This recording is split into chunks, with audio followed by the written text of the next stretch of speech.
Hi hello friends, இன்றைக்கி நம்ம சேனலில் என்ன குக்கிங் பார்த்திங்கன்னா இறால் தொக்கு தான் பண்ண போகிறோம்.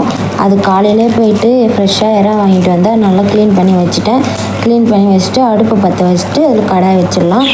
பேன் நல்லா ஹீட் ஆனதும் இதில் ஒரு 3 டேபிள் ஸ்பூன் எண்ணெய் ஊற்றிட்டு கடுகும் சீரகமும் போட்டுக்கலாம். இது நல்லா பொரிஞ்சதும் ஒரு 2 பச்சை மிளகாய் கீழே வச்சுருக்கேன், அதையும் போட்டுட்டு வெங்காயம் ஒரு 3 வெங்காயம் பெரிய வெங்காயம் அரிஞ்சு வச்சுருக்கேன், அதையும் போட்டுட்டு ஒரு கைப்பிடி கருவேப்பிலை போட்டுக்கலாம். கருவேப்பிலை சேர்த்துட்டு இது எல்லாத்தையும் நல்லா வதக்கிடலாம். கொஞ்சம் ப்ரௌனிஷ் நிறமாக ஆகணும். இது வதங்கிறதுக்கு கல் உப்பு போட்டுக்கலாம். பாருங்கள், கல் உப்பு போட்டுக்கிட்டு நல்லா வதக்க விட்டுடலாம். இது கூட ஒரு 1/4 டீஸ்பூன் மஞ்சள்தூள் சேர்த்துக்கலாம். 1/4 டீஸ்பூன் மஞ்சள்தூள் சேர்த்துட்டு நல்லா வதக்கிடலாம். ஏன்னா ஃபஸ்ட்லேயே மஞ்சள்தூள் சேர்த்துட்டா மஞ்சத்தூளோட பச்சை வாசனையும் போயிடும், அதனால தான். பாருங்கள், ஒரு டேபிள் ஸ்பூன் இஞ்சி பூண்டு விழுது எடுத்துருக்கேன், அதையும் சேர்த்துக்கிறேன். அதை சேர்த்துட்டு நல்லா வதக்கிக்கலாம். நல்லா வதக்கும் போதே ஸ்மெல் நல்லா சூப்பராக இருக்கும். நல்லா வதக்கிடலாம்.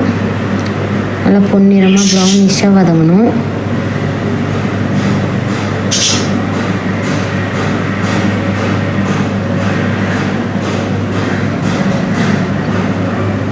அடுப்பை ஃபாஸ்ட்டாக வச்சு நல்லா வதக்கிட்டு பாருங்கள், பார்த்திங்கன்னா உங்களுக்கே தெரியும் கலர் நல்லா சேஞ்ச் ஆகிருக்கு. இந்த அளவுக்கு நல்லா சேஞ்ச் ஆனதும் 2 தக்காளி, பெரிய தக்காளி கட் பண்ணி வச்சுருக்கேன், அதையும் இது கூட ஆட் பண்ண போகிறோம். இது இன்னும் கொஞ்சம் நேரத்துக்கு நல்லா இதுவாகட்டும், ப்ரௌனிஷ் ஆகட்டும்.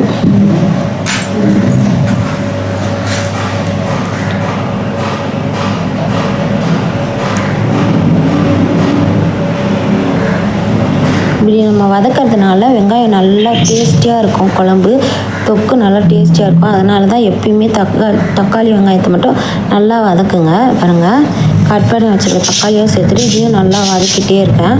வதங்கிட்டக்கப்புறம் நம்ம மஞ்சத்தூள் போட்டு க்ளீன் பண்ணி வச்சுருக்கேன் நான். அந்த மாதிரி க்ளீன் பண்ணிவிடுங்க. க்ளீன் பண்ணிவிட்டு அந்த இறவையும் இதில் சேர்த்துக்கலாம். இதில் சேர்த்துட்டு நல்லா கிளறி விட்டுக்கலாம். நல்லா கலந்து விட்டுட்டு இறால் தண்ணி வரும், அந்த தண்ணி தனியாக பிரிஞ்சு வரணும். பாருங்கள், இறா நல்லா சுருங்கிடுச்சு. இந்த ஸ்டேஜில் ஒரு 1/4 டீஸ்பூன் கரம் மசாலா போட்டுக்கலாம்.